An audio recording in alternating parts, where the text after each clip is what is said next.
bersyukur. Haleluya, haleluya, haleluya. Haleluya. Benar Engkau adalah Allah Immanuel Iya. yang senantiasa menyertai kehidupan setiap anak-anak-Mu ya Bapa. Engkau yang senantiasa memberi kekuatan di saat kami sesat. Engkau yang senantiasa memberi kemampuan di saat kami lemah. Iya Tuhan. Terima kasih Terima Bapa, kasih. kesempatan pagi siang yang indah ini. Iya. Kau layakkan kami semua anak-anak-Mu yang ada di tempat ini untuk boleh memuji dan mempermuliakan nama-Mu. Semua karena kasih-Mu, semua karena kebaikan-Mu Bapa. Engkau memberi kesempatan senantiasa kepada kami untuk menikmati hari-hari kami bersama-Mu ya Bapa. Bapa, kesempatan pagi yang indah ini kembali kami mau mendengarkan sabda firman-Mu. Mari Bapa, kiranya Engkau urapi hamba-Mu yang akan membawa firman-Mu, membawa seluruh isi hati-Mu untuk disampaikan kepada setiap umat-Mu yang ada di tempat ini. Sehingga firman-Mu benar-benar menjadi berkat dalam kehidupan kami hari lepas hari. Terima kasih Bapa, terpujilah nama-Mu. Kami serahkan sepenuhnya ibadah siang hari ini ke dalam tangan kuasa-Mu. Dan kami sambut firman-Mu hanya di dalam berkat nama Tuhan Yesus Kristus, Sang Penguasa dan junjungan ilahi kami. Kami mengucap syukur. Haleluya. Amin. Amin. Puji Tuhan, silakan duduk. Haleluya.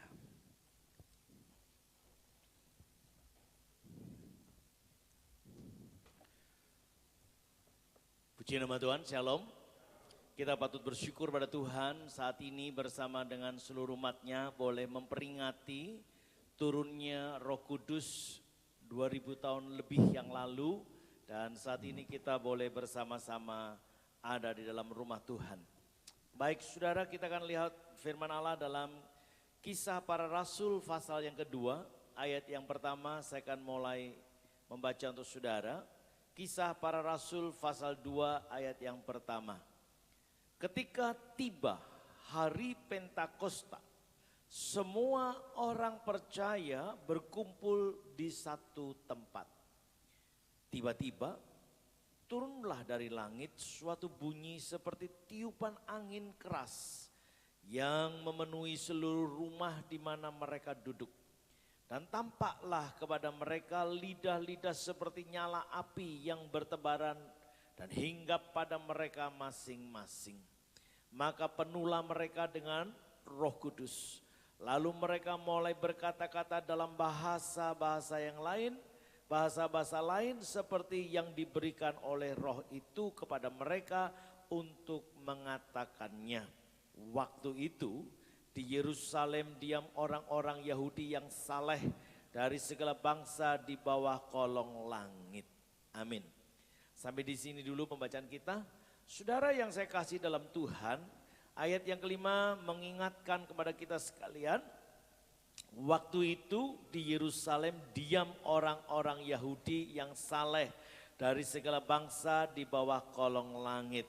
Mengapa mereka ada di Yerusalem? Adalah dalam rangka untuk menghadiri hari raya Pentakosta. Itu yang menjadi titik utamanya. Untuk menghadiri hari raya Pentakosta. Siapa mereka? Orang-orang Yahudi yang saleh. Seperti saudara orang-orang yang saleh. Haleluya. Aminnya 2, 3 lumayan. Ya, karena kadang-kadang saleh itu nyetrum saudara. Haleluya. Diamlah orang-orang saleh di suatu tempat yaitu di Yerusalem. Tadi saya sampaikan dalam rangka apa mereka ada di sana? Dalam rangka memperingati hari raya Yahudi, di antaranya adalah hari raya Pentakosta. Apa itu Pentakosta? Adalah hari yang ke-50, kata penta itu adalah 50 ya. Hari yang ke-50. Nah saudara yang saya kasih dalam Tuhan, dalam rangka apa hari yang ke-50? Setelah mereka 49 hari ya, Sekali lagi, setelah mereka 49 hari panen raya, panen gandum, maka hari yang ke-50 mereka boleh mengucap syukur dan mereka membawa korban bakaran sebagai ucap syukur kepada Allah. Nah, kalau hari ini juga adalah hari Pentakosta, hari ke-50 setelah Paskah, maka harusnya saudara dan saya sebagai orang percaya sadar bahwa kita juga sedang menikmati kasih karunia Tuhan yang disebut panen raya. Harusnya hari ini saudara bawa sesuatu yang istimewa. Ya, kalau di sana dituliskan domba jantan atau kambing, ya. Dan kalau yang tidak mampu bisa share dengan tetangganya, maka saudara kata lainnya adalah memberi yang terbaik. Ya, anak kambing domba jantan yang berumur 1 tahun, yang tidak boleh ada cacatnya, yang betul-betul telah dipersiapkan. Ya, jadi memang persembahan itu dipersiapkan. Tidak asal comot, ini sudah setahun belum? Bukan, benar-benar dipersiapkan untuk nanti peringatan atau perayaan ini dipersiapkan. Bahkan orang-orang Yahudi selalu mempersiapkan apa yang terbaik itu selalu dipisahkan dan dijaga dengan baik. Karena mereka punya mindset, punya cara berpikir yang benar tentang Allah. Karena mereka tidak mau memberi yang asal, tetapi yang memenuhi kriterianya Tuhan. Karena itu yang Tuhan ajarkan. Maka seharusnya KKS juga melakukannya seperti itu. Saudara adalah terbiasa untuk memberi yang terbaik dari hidup saudara. Tentu kalau secara umum saya selalu mengatakan yang terbaik itu apa? Ya hati saudara, ya hidup saudara. Tetapi bagaimana saudara bisa dan mampu mempersembahkan hidup saudara, hati saudara, kalau tidak dimulai dari perkara yang kecil. Maka terkadang kita ditantang lewat sebuah persembahan, sebuah event, sebuah kegiatan, termasuk pembangunan rumah Tuhan, kelengkapan alat-alat gereja yang ada, ya, termasuk alat-alat musik, sound dan sebagainya. Itu kadang-kadang merupakan sesuatu yang menjadi tantangan. Ya. Sehingga hal ini yang menjadi sebuah tanda bahwa saudara benar adalah pribadi yang memang telah mempersembahkan hidup saudara. Ya. Saya sudah seringkali sampaikan banyak saudara-saudara kita hari ini telah mewakafkan baik tanah, rumah, sejumlah mata uang. Dan angkanya nggak kecil saudara, angkanya sangat besar. Bahkan ada yang mewakafkan hidupnya. Nah, kekristenan harusnya punya nilai yang seperti itu. Kenapa? Karena kita bisa hidup sampai hari ini karena kasih karunia Allah. Kita bisa mengerjakan segala sesuatu karena Tuhan yang ada di dalam hidup kita. Itu yang telah memberikan kemampuan kepada setiap kita. Maka saudara, inilah hari Pentakosta yang dimaksud, panen raya. Alkitab mengingatkan kita akan hal tersebut saudara. Di dalam kitab Imamat pasal yang 23.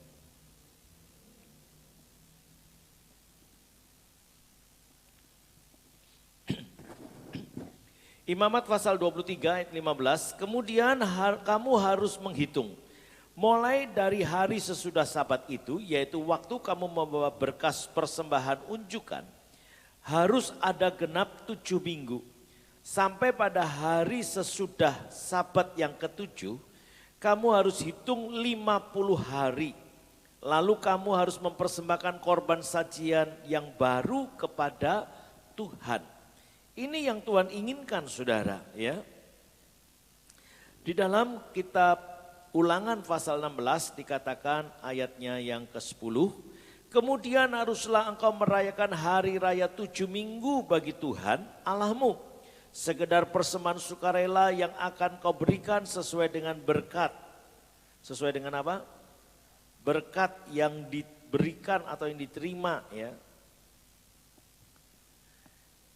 Diberikan kepadamu oleh Tuhan Allahmu. Haruslah engkau bersukacita di hadapan Tuhan Allahmu, engkau dan anakmu laki-laki serta anakmu perempuan, hambamu laki-laki dan hambamu perempuan, dan orang Lewi dan yang ada di dalam tempatmu, dan orang asing, anak yatim dan janda yang di tengah-tengahmu di tempat yang akan dipilih Tuhan Allahmu untuk membuat namanya diam di sana. Haruslah kau ingat bahwa engkau pun dahulu budak di Mesir dan haruslah engkau melakukan ketetapan ini dengan setia. Ini hari raya Pentakosta, hari yang ke-50. Sebagai ucap syukur atas segala berkat yang diberi, maka tadi dikatakan di dalam ayat yang ke-10, mari kita mau memberikan persembahan sukarela. Terlintas dalam benak saya, bagaimana ya cara mobilisasi, memotivasi agar saudara dan saya ini menjadi orang yang terbiasa untuk mempersembahkan sesuatu.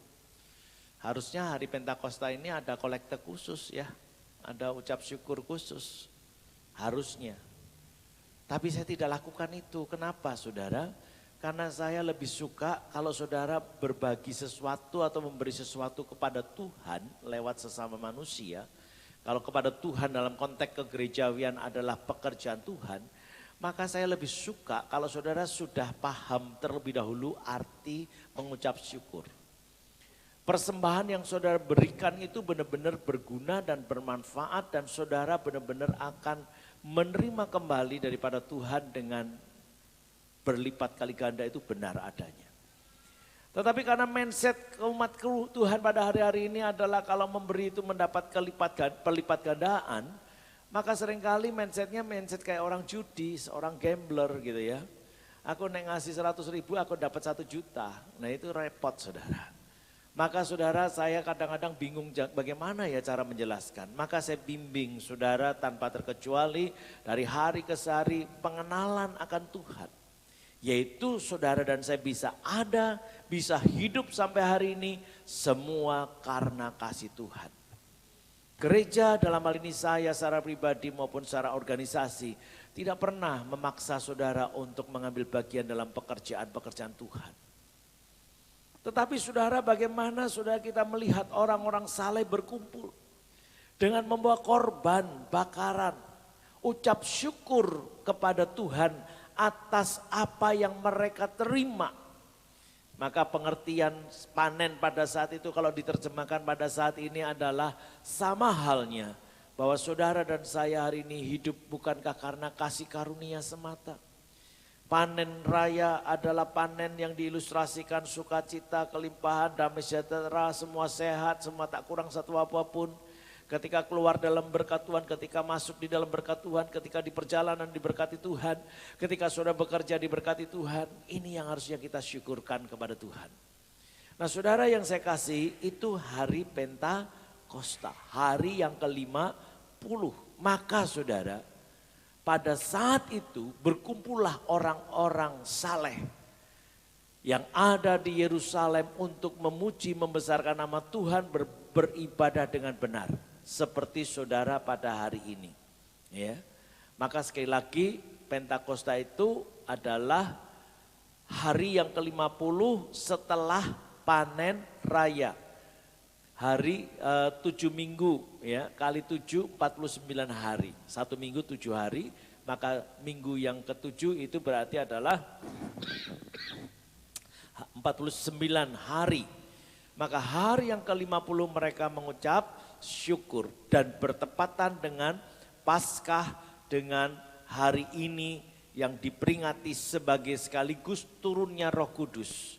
Karena hari Paskah adalah hari di mana Yesus bangkit daripada maut dan di sana kita juga diberikan simbol sebagaimana setiap kita akan binasa tetapi melalui Paskah.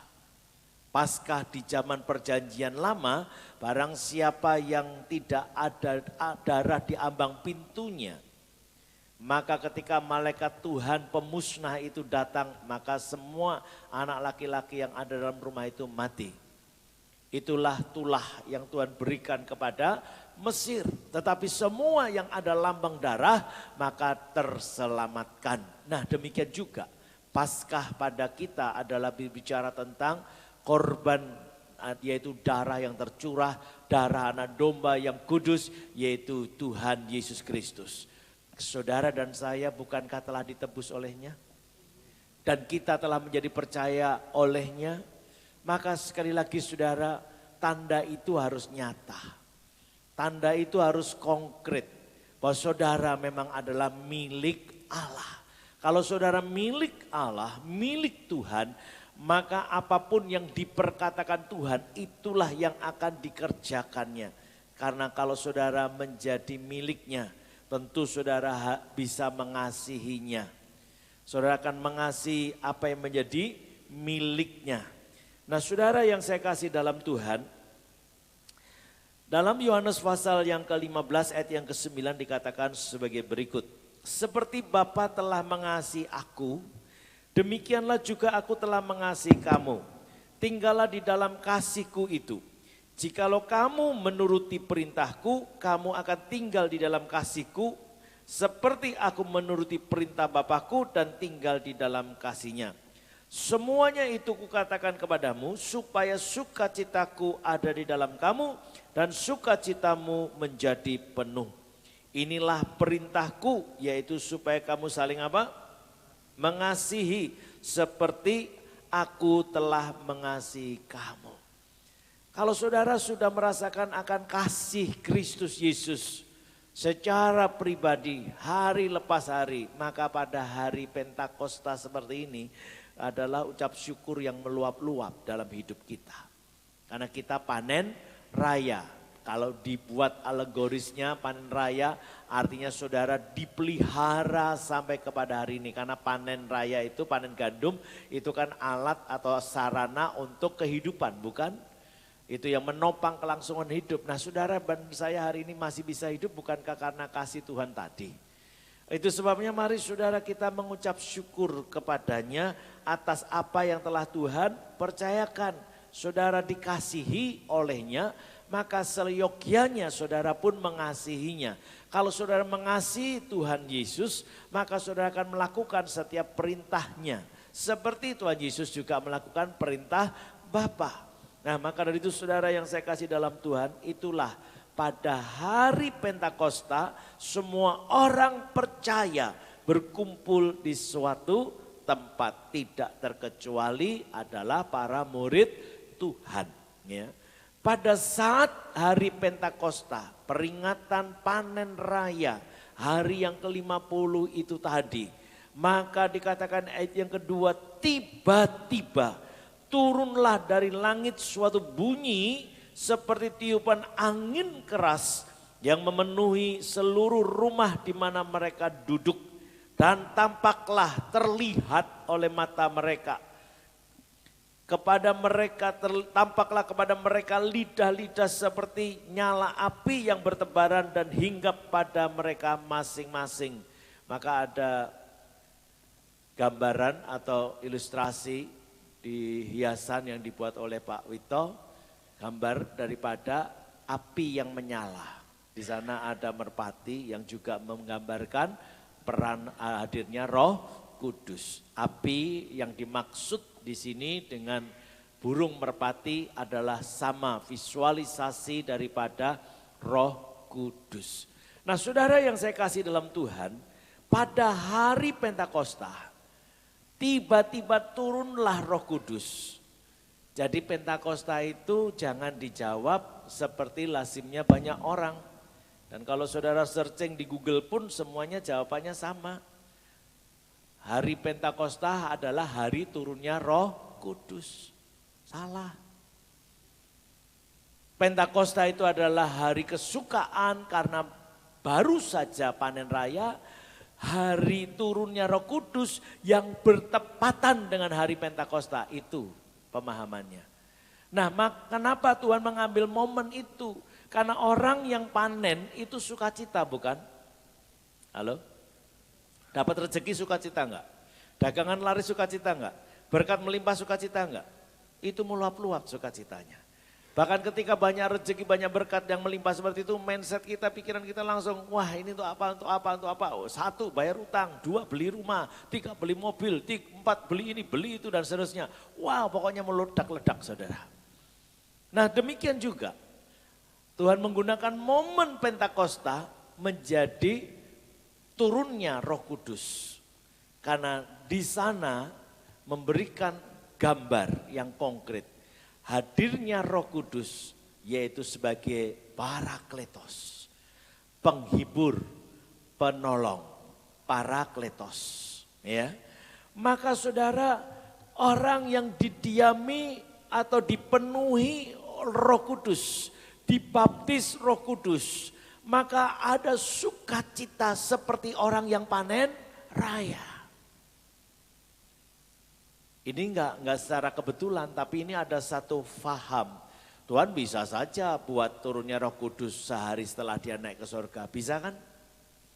Tuhan bisa kan buat juga 100 hari setelah dia naik ke surga, boleh kan? Tapi Tuhan menggunakan momen supaya mengingatnya mudah. Kapan Roh Kudus turun? Persis pada hari Pentakosta, gitu ya. Dan apa filosofinya? Karena Pentakosta adalah hari raya kesukaan besar. Karena panen raya, maka pada saat itu juga disimbolkan karena Pentakosta adalah panen raya yang besar, sukacita yang melimpah, maka turunnya Roh Kudus juga akan membuat setiap kita menjadi penuh dengan sukacita. Nah, pertanyaannya, apakah sukacita hanya pada hari itu? Jawabannya tidak. Ini yang aneh. Di kekristenan kita, sukacita kan kalau pada saat kita kelimpahan saja. Sukacita kalau pas bar gajian saja, walaupun sekarang banyak yang gajian enggak sukacita karena langsung dipotong koperasi, potong utang, potong apa, potong pinjaman dan sebagainya, pulang tinggal seperapat. Ya. Enggak sukacita itu, alah wis padha wae ben wulan yo ngene iki. Orang yang didiami Roh Kudus, orang yang dipenuhi Roh Kudus, setiap hari yang ada adalah sukacita. Dan sukacita itu akan berkelanjutan, sukacita yang nyambung namanya. Harusnya kekristenan kita adalah menunjukkan ekspresi seperti itu hari lepas hari. Terlebih dikuatkan oleh firman Allah. Setiap hari ia selalu baru. Setiap pagi ia selalu baru bagi saudara dan saya. Maka harusnya sukacita tidak pernah henti. Apalagi setiap pribadi yang sudah memahami akan peran Roh Kudus. Maka gak ada duka cita. Gak ada duka cita, yang ada sukacita. Gak ada yang namanya putus asa, yang ada adalah selalu harapan. Memang kita realistis sekali diperhadapkan realita-realita yang ada, persoalan-persoalan yang ada. Tetapi kita harus tetap keluar sebagai pemenangnya. Kita harus keluar daripada hal-hal yang tidak menyenangkan tadi. Oleh sebab itu saudara, inilah yang Tuhan ingin pada dewasa sekarang. Mohon maaf kalau saya menggunakan narasi yang satu ini. Hari ini masih banyak pengajaran. Mari kita minta supaya Roh Kudus memenuhi hidup kita. Biar Roh Kudus turun dan memenuhi hidup kita. Lalu saudara ketika menjadi percaya kepada Kristus itu saudara sudah penuh Roh Kudus. Cuma berperan atau tidak. Nah ini tingkat pemahaman. Maka gereja kita sekalipun Pentakosta kita tidak ada ibadah 10 hari Pentakosta atau menyambut Pentakosta. Menyambut turunnya Roh Kudus. Karena kenapa saya tidak lakukan itu? Karena ada yang salah. Dan setiap orang yang mengikuti ibadah itu konon sampai hari ini. Kalau orang dipenuhkan Roh Kudus, tanda yang paling utama itu berbahasa roh. Ini yang paling berbahaya. Lalu kalau nggak ada bahasa roh berarti nggak dipenuhkan Roh Kudus. Ini yang berbeda pemahaman pengajarannya. Maka kalau orang dipenuhkan Roh Kudus, sekali lagi R-nya besar, berarti Roh Allah diam dalam diri kita dan saudara dan saya, maka Roh itu akan berkarya. Ia akan menginsyafkan dunia, saudara dan saya, dari segala kuasa dosa. Dia akan mengingatkan adanya penghakiman. Dia akan mengingatkan kepada kita akan adanya pengampunan dosa. Ia akan menuntun saudara dan saya ke dalam seluruh jalan kebenaran yang ada. Maka tanda yang paling utama orang yang dipenuhkan Roh Kudus ada peran dan karya roh di dalam dirinya. Karena karunia roh itu termasuk adalah penyataan, pengejawantahan hadirnya pribadi yang kudus tadi.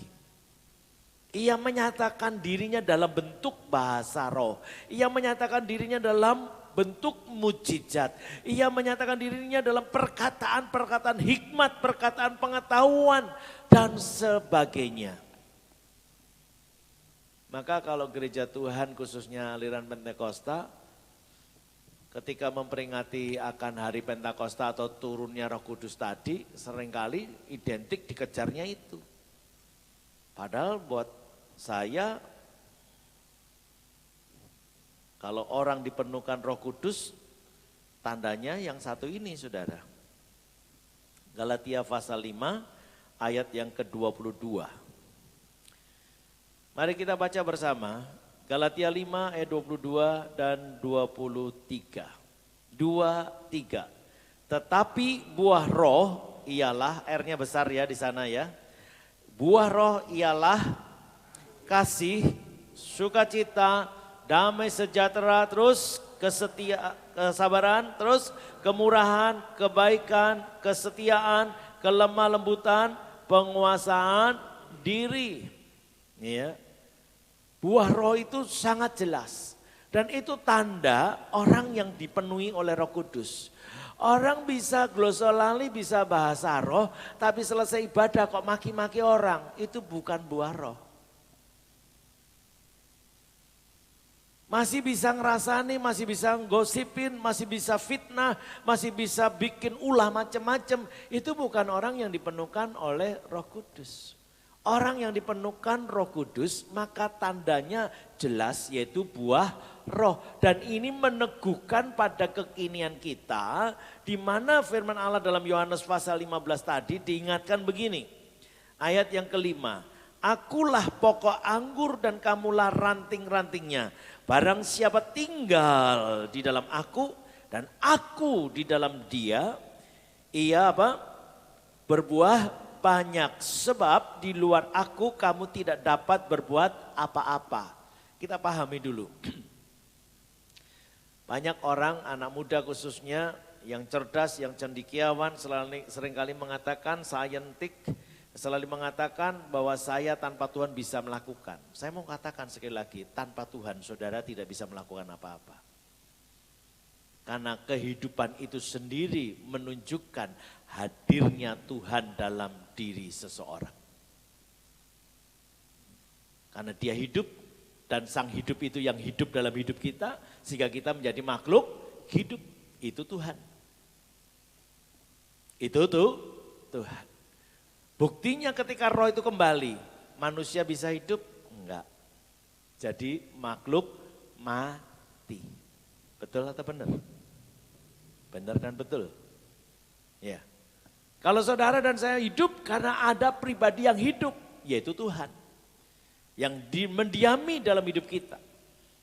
Dan kalau Tuhan sudah berkata selesai tugasnya di dunia, maka dia ambil kembali rohnya, maka saudara dan saya akan menjadi benda mati. Tidak bisa lagi melakukan apapun di dalam hidup manusia yang telah mati tadi. Ya, selesai segala sesuatu. Maka ilustrasi ini penting untuk dipahami. Kalau saudara digambarkan bagaikan ranting yang dikatakan Yesus adalah pokok, batang, ya, badannya, pohon utamanya. Saudara dan saya adalah ranting yang nempel. Rantingnya hari ini lebih dari 3 miliar. Artinya orang yang percaya daripada Yesus sudah lebih dari 3 miliar manusia di muka bumi. Kurang lebih 3,5 miliar. Itu ranting semua. Termasuk saudara dan saya. Lalu apa yang dibuat oleh Tuhan? Ranting ini harus dibersihkan. Ranting ini harus dijaga. Ranting ini harus dirawat. Karena supaya dia tidak menjadi ranting yang liar. Tetapi ia benar-benar tepat pada waktunya menghasilkan apa? Buah. Itu yang diinginkan Tuhan. Dan buah itu tidak kolomongso, kata lainnya kadang-kadang. Tapi buah itu harus sifatnya menetap dalam hidup saudara dan saya. Karena dikatakan begini ayat 16. Bukan kamu yang memilih aku, tetapi akulah yang memilih kamu. Dan aku telah menetapkan kamu supaya kamu pergi dan menghasilkan buah. Dan buahmu itu tetap. Maka tadi dalam Galatia pasal 5, loh kalau kasih itu kalau mongso atau kadang-kadang, wah repot saudara. Kalau kesabaran itu kadang-kadang repot saudara. Kalau kemurahan hati itu kadang-kadang repot. Ya saya bisa murah hati kalau saya juga diberkati. Saya selalu katakan itu salah sekali, bahkan sesat. Justru ketika saudara tidak punya kemampuan apa-apa, saudara masih tetap bisa berbagi apa yang ada dalam hidup saudara untuk orang lain. Itulah kemurahan hati yang Tuhan inginkan. Itulah kasih yang Tuhan inginkan. Maka diilustrasikan mana yang lebih benar di hadapan Allah. Janda yang memberikan 2 keping atau orang kaya memberikan persembahan. Kenapa Allah berfirman, Tuhan berkata janda yang memberikan 2 keping itu yang diperkenan. Karena itu hasil ia kerja sehari. Upah dia sehari. Saudara, gambaran ini diterjemahkannya begini. Kalau upah dia sehari dipersembahkan, berarti dia nggak tahu besok makan apa. Ada banyak orang Kristen sekarang dengan bahasa yang sangat rohani. Yo persembahan, tapi kan kita harus pakai hikmat. Melayani, tapi kita juga harus pakai hikmat. Oh kesannya rohani banget. Tapi saya catat, orang yang berhikmat dalam tanda kutip sebetulnya akal-akalan. Hidupnya tidak pernah sukses. Hidupnya nggak pernah diberkati. Tapi kalau orang itu totalitas, ia mempersembahkan hidupnya tanpa mempertimbangkan untung dan rugi. Bahkan tidak memperhitungkan besok anakku makan apa, keluargaku makan apa. Ia memberikan yang terbaik dalam hidupnya untuk Tuhan. Saya percaya Tuhan tidak pernah membuat saudara kekurangan. Kenapa saya berani mengatakan itu? Saya melakukan, saya mengerjakannya sampai hari ini. Saya tidak pernah takut kehilangan yang namanya materi. Bahkan terlalu mudah saya lepas materi. Dan saking mudahnya seringkali dimanfaatkan orang. Konon beberapa hari katanya ada yang mencari saya. Mau cari pinjaman. Karena berita ini sampai di luaran. Baik itu orangnya baik, murah hati, pasti ditolong.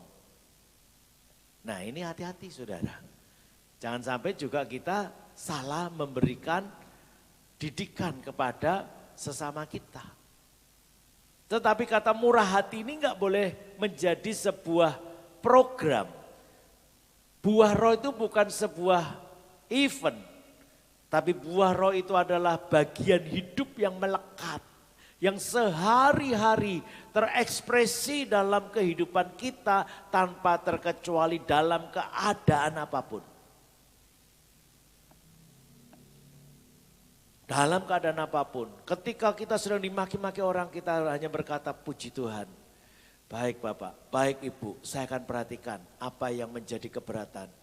Baik, saya akan periksa kembali. Baik, saya akan evaluasi kembali.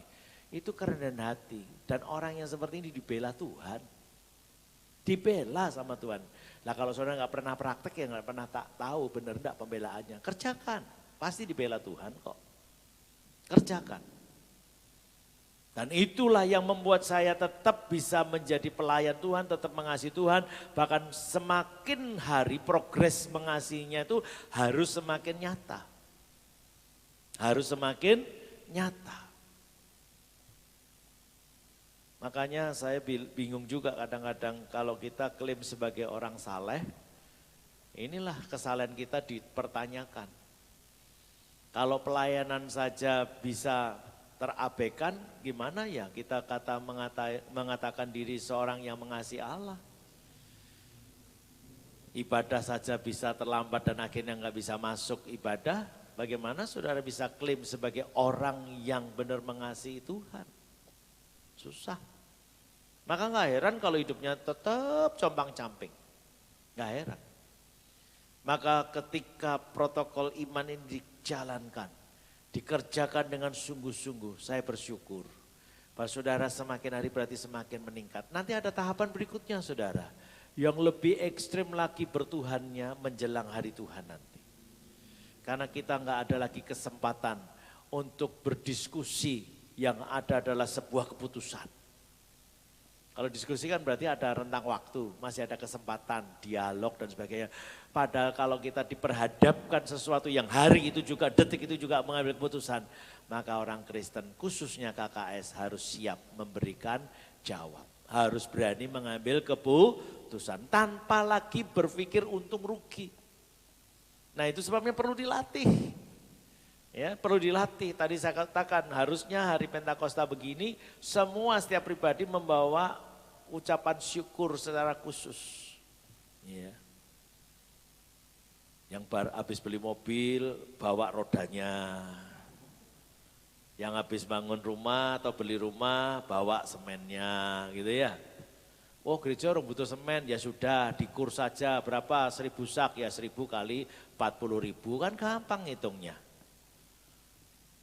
Itu yang saya kerjakan. Saya bilang sama gembala saya dulu di Jakarta, kalau gereja ini nanti mulai dibangun, saya siapkan 5 truk pasir. Ketika saya hendak pulang ke Solo, gereja belum bangun-bangun, tapi iman saya sudah mengatakan 5 truk pasir, karena ambil bagian dalam pembangunan gereja itu, maka saya kurs, pasir saat itu 1 truk berapa? 200.000, baik. Saya sisihkan 1 juta, saya perserahkan. Pak Gembala, ini janji saya, 5 truk pasir, ini uangnya. Terserah Gembala, mau nanti bangunnya kapan terserah. Dan puji Tuhan, sampai detik ini, saya tidak pernah melihat adanya pembangunan gereja, bahkan gerejanya tutup. Karena ada yang salah. Ya, mereka yang salah, mantan gembala. Ya. Loh ini benar-benar ada peristiwa itu. Tetapi apakah saya terus dibuat miskin karenanya? Tidak. Apakah saya dibuat menjadi menderita karenanya? Tidak. Justru karena saya melakukan yang benar, maka saya tetap hidup dalam kasih karunia dan bahkan berkelimpahan. Amin. Maka saudara tadi saya katakan saya nggak pernah takut kehilangan materi. Itu perkara yang kecil sekali di hadapan Allah.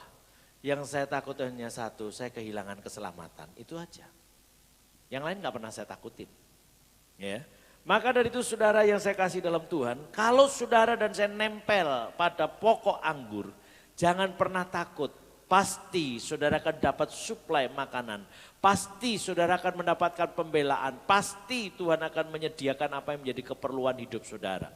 Maka firman Allah berkata ayat yang ke-7. Jikalau kamu tinggal di dalam aku dan firmanku tinggal di dalam kamu, mintalah apa saja yang kamu kehendaki dan kamu akan menerimanya.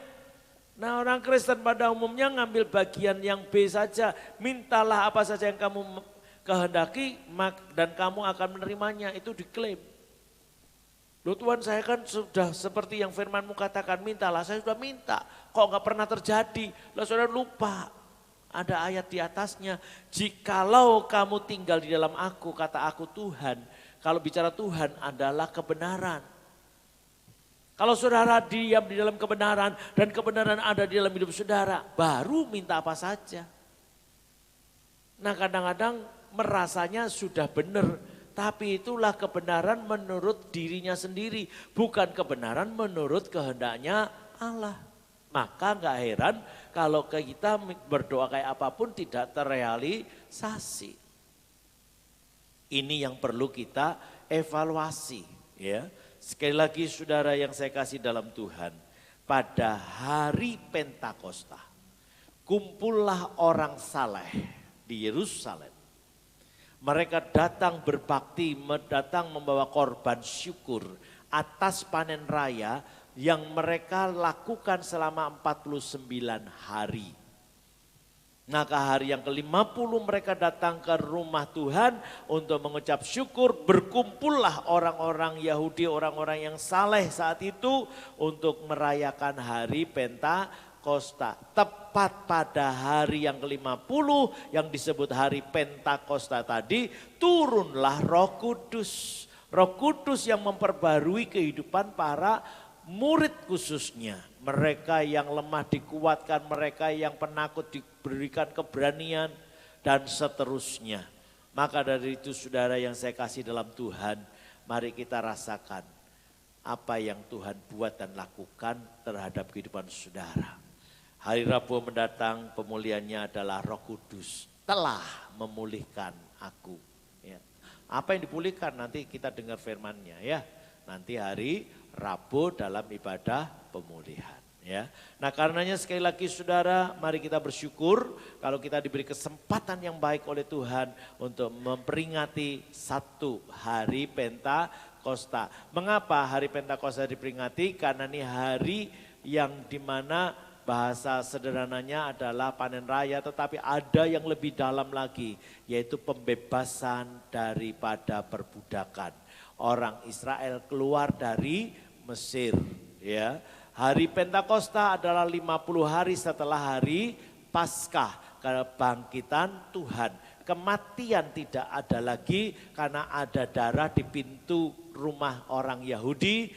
Maka saudara yang telah percaya kepada Yesus tidak lagi dalam kuasa maut, tapi maut telah dikalahkan. Maka saudara beroleh hidup karena Dia, karena Yesus ada hari esok. Ya, Tuhan Yesus memberkati. Mari kita berdoa. Allah Bapa yang bertata di dalam kerajaan surga, terima kasih untuk kesempatan yang baik dan yang indah pada saat ini. Engkau telah mengingatkan kembali Tuhan bahwa sungguh Pentakosta adalah hari sukacita karena kami boleh panen raya. Kami boleh menikmati akan nafas kehidupan. Kami boleh menikmati akan kesehatan. Kami boleh menikmati akan berkat secara finansial atau material. Tuhan ini bagikan panen raya yang kami dapatkan pada saat ini. Biarlah kami mau bawa ucap syukur lewat hidup kami menjadi pribadi yang dikenan oleh Bapa. Demikian juga kami bersyukur kami boleh memperingati hari turunnya Roh Kudus. Roh Kudus yang telah diberikan kepada para murid, yang bahkan akhirnya kepada setiap kami melalui firman-Mu kami boleh dikuatkan hari lepas hari. Melalui firman-Mu kami terus dipenuhkan oleh Roh-Mu, yaitu kebenaran yang hakiki. Terpujilah nama-Mu ya Bapa, kami bersyukur oleh karenanya. Biarlah damai sejahtera sukacita ilahi senantiasa ada dalam kehidupan kami, sehingga kami tidak pernah menyerah, tetapi kami akan survive dalam semua proses kehidupan yang ada. Terpujilah nama-Mu ya Tuhan, kami bersyukur Engkau melihat setiap pergumulan anak-anak-Mu dimanapun mereka berada. Di dalam nama Tuhan Yesus, baik yang di tempat ini, baik yang ada di rumah, bahkan ada di Denpasar, dimanapun mereka saat ini, Tuhan Engkau melawat mereka. Ketika mereka mendengar firman-Mu Tuhan, maka mereka benar-benar dipenuhkan oleh Roh Kudus, yaitu kebenaran yang hakiki, sehingga kebenaran memerdekakan mereka. Terpujilah nama-Mu ya Tuhan, kami mengucap syukur karenanya, di dalam nama Tuhan Yesus kami berdoa. Haleluya, amin. Puji Tuhan, siapkan hati untuk menerima tubuh dan darah Tuhan, para pelayan.